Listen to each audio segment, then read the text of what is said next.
Shalom. First and foremost, I want to start off by giving all praise, all honor, and glory unto Yahweh, Bahashem Yahushua, Bahashem Rakakwadash. Double honors to the apostles and elders of Great Millstone that taught me this truth, and much respect to the Akim out there laboring in his work. Peace and salutation to the hopefully elect that are scattered abroad across the four corners of the earth. To you I say, Shalom. The book of Luke 21:19. In your patience possess ye your souls. Yeah, so patience is a necessary quality or attribute that's needed for the elect to make it on a spiritual journey to the kingdom of heaven. And this attribute was something that our forefathers lacked coming out of Egypt, as over time, they became weary in the mind. They became faint so much to where they began to lust out of the things that they had back in Egypt. They began to reflect and look back. All right. And that was the Lord trying them and proving them to see if they will walk in his law or not. So how much more today in this modern day Egypt, as we want another spiritual journey to the kingdom of heaven? The Lord is trying to see if we're going to continue suffering in his truth, waiting, or if we're going to desire the things of Egypt once again by going back into the world. Okay? So that's the task at hand. In your patience possess your souls. And I want to go to the book of Numbers real quick. Numbers, the 11th chapter. Just to get that account. It says, verse 4, and the mixed multitude that was among them fell a lusting. And the children of Israel also wept again and said, who shall give us flesh to eat? So at this point, again, they became weary in the mind. They began to faint, due to a lack of patience. So what happened after that? It says, we remember, you see, we remember. They started to think back and reflect. It says the fish which we did eat in Egypt.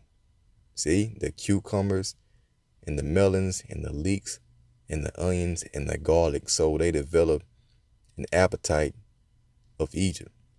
Again, for the things that they once had in Egypt. So it's the same thing today as we continue this course.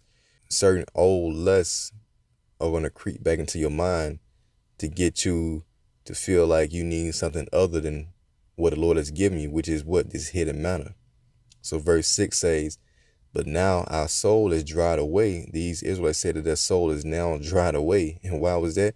It says because there is nothing at all beside this manna before our eyes. So that wasn't enough for them.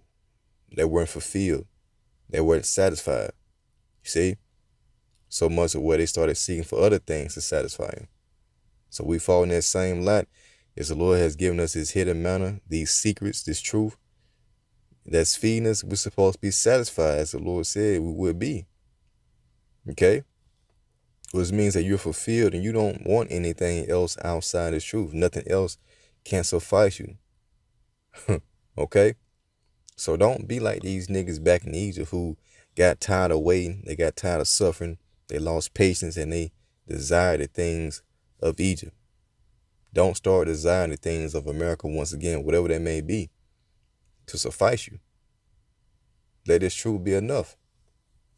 So let's go back to Luke 21:19. In your patience possess ye your souls. Okay?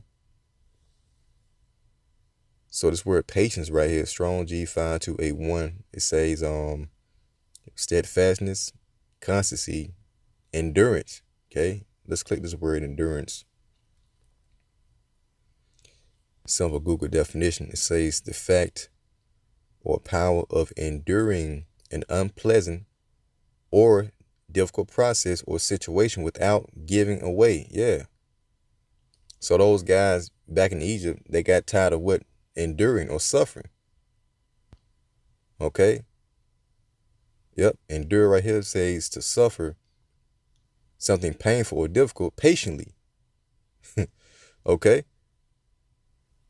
So when it says and your patience possess your souls, that goes back into suffering, enduring. So again, steadfastness, constancy, endurance. In the New Testament, the characteristic of a man who is not swerved from his delivered purpose and his loyalty to faith and piety by even the greatest trials and suffering. So an individual who is showcasing patience is not being swerved by the things of this current world, okay? It could be your family, it can be money, it can be women, different philosophies. All these things can swerve you off the path and cause you to revert back, okay? Which means that you got tired of suffering. It says patiently and steadfastly. It says a patient, steadfast waiting for, right? You're suffering, you're waiting for our Lord Yahushua. See? Strong's definition says cheerful or hopeful endurance, right? Because we're cheerful and we're hopeful, all right, for the promise that was told that we will receive. All right, first starting with salvation, then the kingdom of heaven, so on and so forth. So we had to keep that cheerful hope, all right, throughout this hard endurance of waiting on our Lord Yahushua. So again, cheerful or hopeful endurance, constancy, enduring, patient, continuance waiting. See, continuous waiting. So the Lord sets up examples, just like with our forefathers, of men who pretty much fell away from the faith, all right, who became weary in their mind and cast off, their faith towards Yahweh by Shemal Shai. So let's get a precept real quick on weary. Galatians 6:9, it says,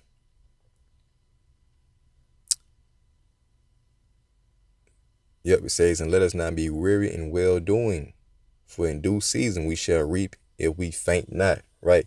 So we continue in the faith, keep doing the work, keep sacrificing our life by putting out the flesh, okay, not going back into the world, entertaining things of the world again, then we're going to reap if we faint not, okay? We can't become tired in the mind to where we, lose sight.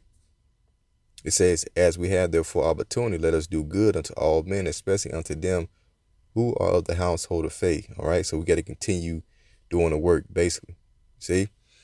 So again, the Lord set up examples dealing with our forefathers and how we should not be.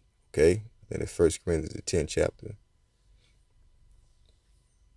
And we start at verse 1. It says, moreover, brethren, I would not that you should be ignorant how that all our fathers were under the cloud, all right, the so-called UFO, the chariot of Yahushua, and all passed through the sea, and were all baptized unto Moses in the cloud and in the sea, and did all eat the same spiritual meat, and did all drink the same spiritual drink, for they drank of that spiritual rock that followed them, and that rock was Hamashiach Yahushua.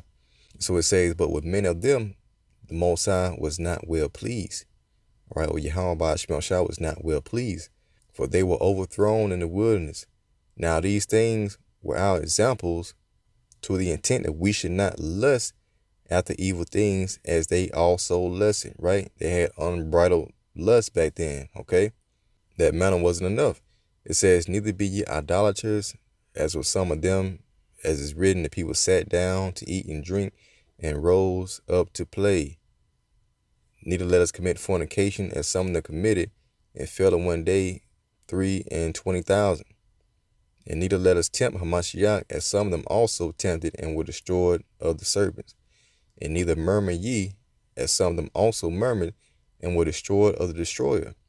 It says, now all these things happen unto them for examples, and they are written for our admonition, upon whom the ends of the world are come. So we can look back on what they did, all right, coming out of Egypt, and see how they went on so much where it pissed the Most High off, so that we can learn from that and not do it, as we see the punishment that came from that. So verse 12 says, wherefore let him that thinketh he standeth take heed lest he fall. Yes, if you think you got everything down packed, you got to take heed that you're not doing the same things that our forefathers did. That's going to lead to what? Death and destruction. I'm pretty sure they thought that was good back then too, until the wrath of the Lord came forth.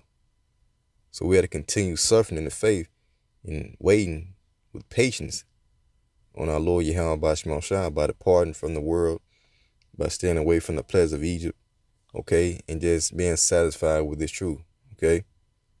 So that's pretty much it. Just wanted to go through a quick lesson. So Lord willing, all right, is edified. Till next time I say shalom.